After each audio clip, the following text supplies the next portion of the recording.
Dengue एक गंदगी में होने वाला रोग है।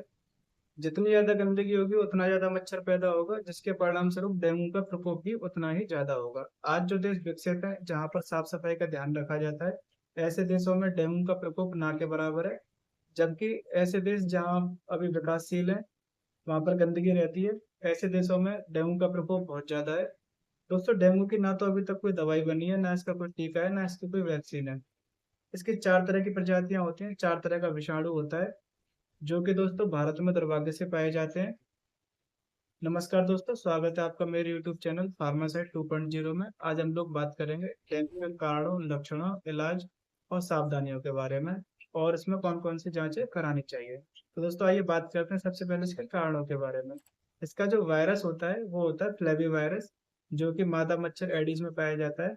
दोस्तों, जो ये मच्छर होता है, ये बरसात के मौसम में या हल्के से ठंडे मौसम में पाया जाता है, जो कि पानी के जल भराव, गंदी नालियों, कूलरों के पानी जो कि ज्यादा दिनों के भरे हुए रहते हैं, प्लास्टिक की बोतलें, फूलदान, कूड़े के ढेर, पुराने टायरों, ऐसी जगहों पर इसके अंडाणु पैदा होते हैं, जिससे मच्छर पनपता है। दोस्तों, मादा एडिस मच्छर जो होती है, ये इंसानी खून को भोजन के रूप में ग्रहण करती है और दिन के समय काटती है। दोस्तों, ये मच्छर 100 मीटर के दायरे में ही उड़ता है, इससे ज्यादा ये नहीं उड़ता। 100 मीटर के दायरे में ही रहेगा। बात करते हैं इसकी सावधानियों के बारे में। इसकी सावधानियों में आप अपने 100 मीटर के दायरे में सबसे पहले तो सफाई रखें, जल भराव ना होने दें। नालियों को साफ रखें, नालियों में भी जल भराव ना होने दें। कोई कूड़ा कचरा उसमें पड़ा ना रहने दें। अपने घर के आसपास प्लास्टिक की बोतलें, कूड़ेदान या कूड़े का ढेर ना रखें। और दोस्तों, कूलरों का जो पानी होता है उसको समय समय पर बदलते रहें, डेली बदलें। आइए दोस्तों, अब हम लोग बात करते हैं इसके लक्षणों के बारे में। इसके लक्षणों में दोस्तों, इसकी दो कंडीशन होती है। पहली होती है क्लासिक स्टेज, दूसरी होती है हेमरेजिक स्टेज। तो सबसे पहले हम बात करेंगे क्लासिक स्टेज के लक्षणों के बारे में, जिसमें कि आपको बुखार हो सकता है 102 से 105 डिग्री फ़ारेनहाइट तक, बदन दर्द, सिर दर्द, और दोस्तों खांसी, पेट का दर्द, उल्टी, दस्त, चक्कर आना, और दोस्तों कमर का दर्द, और लीवर की सूजन।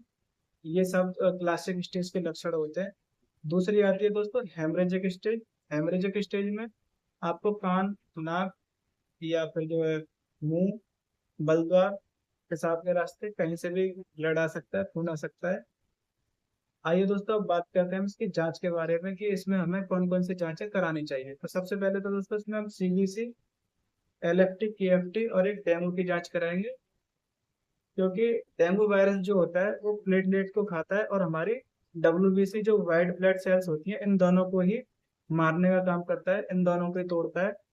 तो अगर आपकी टीएलसी जो कम होंगी उस कंडीशन को ल्यूकोपीनिया कहेंगे, और अगर आपके प्लेटलेट कम होंगे तो उस कंडीशन को थ्रोम्बोसाइटोपेनिया कहेंगे। दोस्तों, सीबीसी करा के हमें जरूर चेक करना चाहिए कि जो है प्लेटलेट हमारी कितनी कम है। उसके ऊपर ही जो है इसका इलाज किया जाता है दोस्तों। अब आइए बात करते हैं इसके इलाज के बारे में। अगर आपने सीबीसी कराई है और आपकी प्लेटलेट 50,000 आई है, तो मैं आपको दवाइयाँ बताऊंगा। अगर 50,000 से नीचे जाती है तो क्रिटिकल कंडीशन होती है, इसमें हेमरेजिक स्टेज आ सकती है। तो इसमें मरीज को भर्ती होना पड़ता है, बोतलें लगती हैं, दवाइयाँ, इंजेक्शन लगते हैं। दोस्तों, इसमें ओरल रूट की दवाइयाँ शायद नहीं काम करती हैं, और 1-2% में किसी किसी को कर जाती हैं, लेकिन इसमें रिस्क बिल्कुल नहीं लेना चाहिए। मैं आपको दवाइयाँ बताऊंगा जिसके प्लेटलेट 50,000 है, और जिसको ज़्यादा कॉम्प्लिकेशन नहीं हो रहा है, ज़्यादा जटिलता नहीं है, ज़्यादा दुष्प्रभाव नहीं हो रहे हैं। तो सबसे पहले दोस्तों, हमको जो है ओआरएस का पानी 3 पाउच, 3 लीटर पानी में, एक पाउच 1 लीटर पानी में डाल के आपको पूरे दिन में पीना है। नींबू पानी, नारियल पानी, शिकंजी और लस्सी वगैरह, ऐसे लिक्विड आइटम आपको लेने हैं। जूस में आप अनार का जूस ले सकते हो। अब दोस्तों, बात करते हैं दूसरे नंबर पर। रेमडीएसआर का एक कैप्सूल सुबह खाली पेट आपको खाना है। तीसरे नंबर पर दोस्तों, एंटीपायरेटिक टैबलेट, जैसे कि पैरासीटामोल। एक चीज का ध्यान रखना है, इसमें आप सिंपल पैरासीटामोल लेनी है। इसमें ना तो को आपको लिमोसुलाइड, डाइक्लोफेनेक, एसिक्लोफेनेक, आइबुप्रोफेन, ऐसे कोई भी एनाल्जेसिक ऐड नहीं करना है, क्योंकि ये ब्लीडिंग पैदा कर सकते हैं, ब्लीडिंग चालू कर सकते हैं। तो ओनली सिंपल पैरासीटामोल खानी है। आप 325 ले सकते हो या 525 ले सकते हो। दिन में 4 बार। दूसरे नंबर पर दोस्तों जिफी 200 mg की गोली सुबह शाम खानी है, ताकि इससे कोई अदर कॉम्प्लिकेशन ना हो। चौथे नंबर पर दोस्तों मेथाइल प्रेडनिसोलोन 5 mg की गोली दिन में 3 बार। और छठवें नंबर पर दोस्तों कैरीपिल टेबलेट आती है, इसकी दो दो गोली दिन में 4 बार आपको खानी होती है, या दिन में 3 बार भी आप ले सकते हो। तो दोस्तों इसका जो प्रॉपर इलाज होता है वो तो यही होता है। अदरवाइज अगर आपको और कोई सिम्टम है, जैसे कि उल्टियाँ आ रही हैं, तो उसमें आप एमसेट ऐड कर सकते हो, या फिर जो चक्कर आ रहे हैं तो स्टिमेटिल ऐड कर सकते हो। दस्त हो रहे हैं तो मेट्रो 400 या जेल प्लस ऐड कर सकते हो।